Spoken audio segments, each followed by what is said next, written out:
but as children. This is Wes. Wes was 4 years old when he was pushed out of a tree house and had a near-death experience.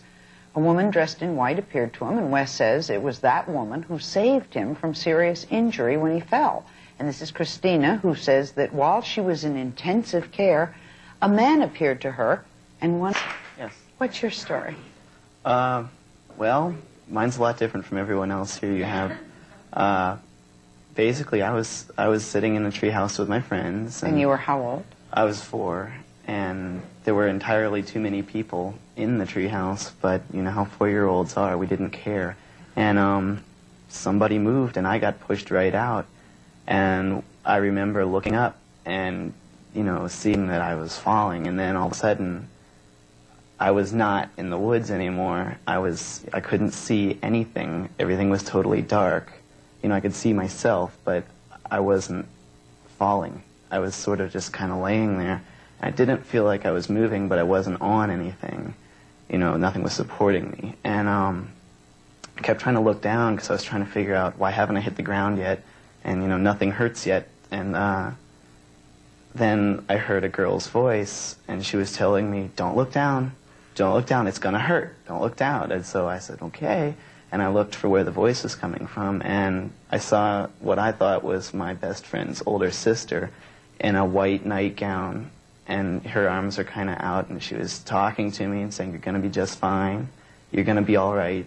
And, you know, just relax. And I wasn't scared.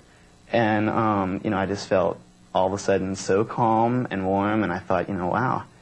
I better do what she says. She's telling me not to look down, so I'll, you know, she said, just lay on your back. Just lay still. And then, you know, I realized, geez, I'm positioned on my back now.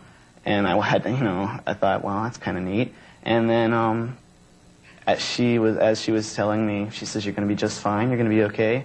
And she reached out like she was going to touch me, and then I opened my eyes, and I was laying on the ground, and my shoulder hurt.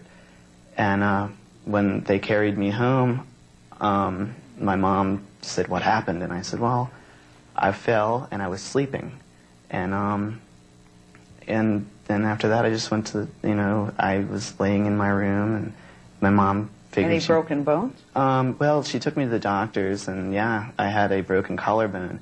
And the first thing the doctor said to me was, well, that's interesting, if you would have had your head turned either way, you would have snapped your neck. And I kind of thought, well, that's weird, she told me not to. Whoa. All right. Now, there have been different people in my career who have told me about out-of-body experiences. And I got to admit, no, not any like the 4 people that you see up here. It's not that they've written a book. It's not that you're not psychics, right? None of these things have happened to you. So you go, what is going on? Next, the story of a little girl, a guardian angel, and we're going to ask some doctors what is going on. We'll be back.